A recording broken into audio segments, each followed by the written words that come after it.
मेरे विद्वान साथीगण, प्यारे बच्चों, जैसा कि मुझे आदेश हुआ है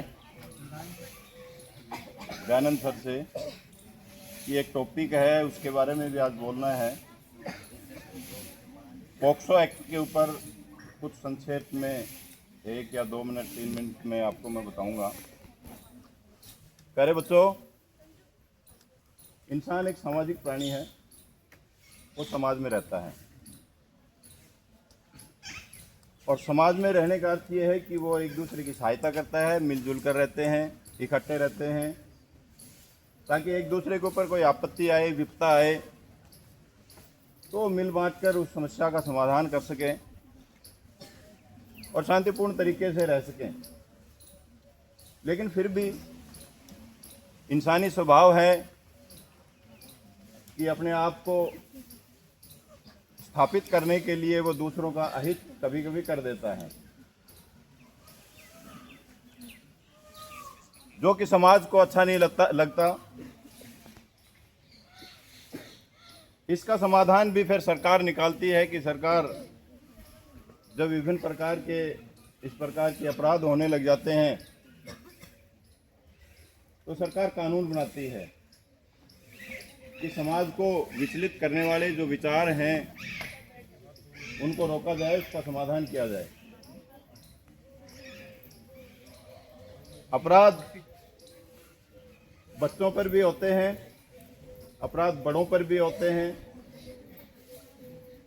सरकार ने बच्चों पर जो अपराध होते हैं उन अपराधों के समाधान के लिए कुछ अलग कानून नियम बनाए हैं।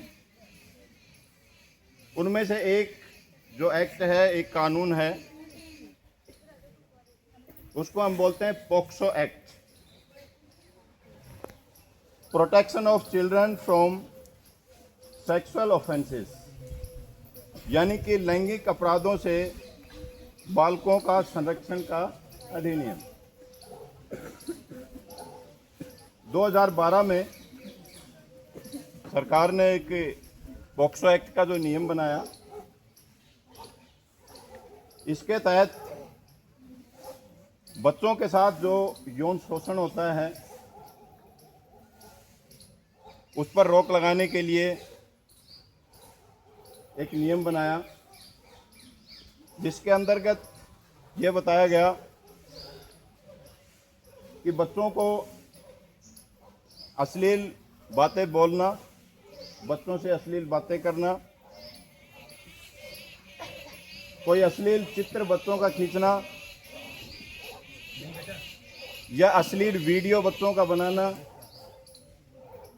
उसको फैलाना,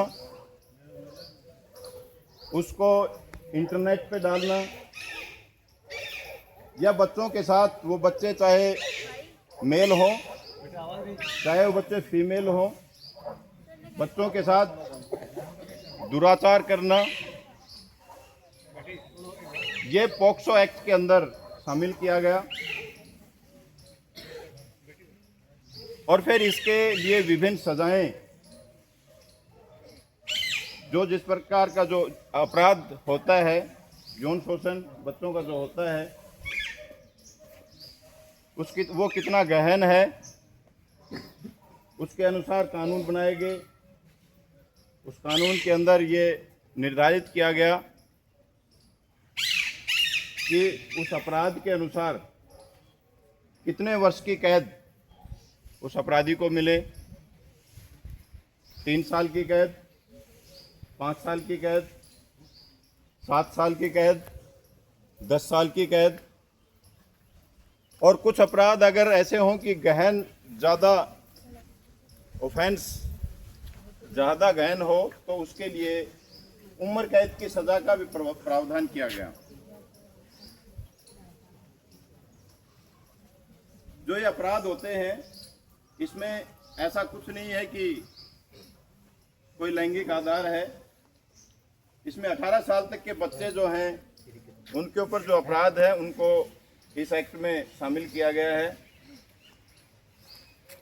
ये अपराध अगर किसी फीमेल के द्वारा किसी मेल बच्चे या फीमेल बच्चे के साथ किया जाता है तो उसकी भी समान सज़ा है।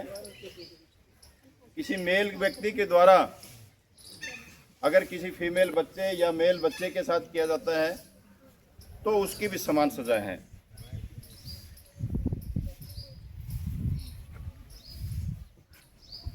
इसके बाद 2019 में सरकार ने कुछ इस बिल में अमेंडमेंट किया और उम्र कैद तक की सज़ा का प्रावधान किया। यहाँ तक कि अगर ऑफेंस ज़्यादा है तो मृत्यु दंड तक का भी प्रावधान इस केस में है। संक्षेप में पॉक्सो एक्ट के तहत जो इसका उद्देश्य है वो यही है कि बच्चों का यौन शोषण रोकना और इसके लिए अपराध की प्रकृति और गंभीरता के अनुसार सजा तय की जाती है, जो कि लंबी कैद तथा मृत्यु दंड तक भी हो सकती है।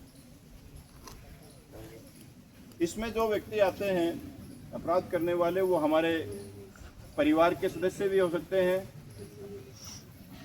हमारे दूसरे जो नज़दीकी हैं, हमारे रिश्तेदार हैं, वो भी हो सकते हैं। इसके अलावा समाज के जो व्यक्ति हैं वो भी इस अपराध के अंदर हो सकते हैं। तो सरकार ने बच्चों के ऊपर जो यौन शोषण के जो अपराध जो होते हैं इनको रोकने के लिए जो कदम उठाए हैं, इनमें समय समय पर सरकार अमेंडमेंट भी करती रहती है, नए कानून भी लाती रहती है। समय कम है, वक्ता और भी बहुत हैं, इसलिए मैं इतना ही आपसे संक्षेप में ही कहूँगा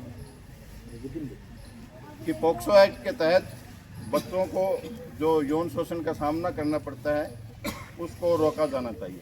धन्यवाद।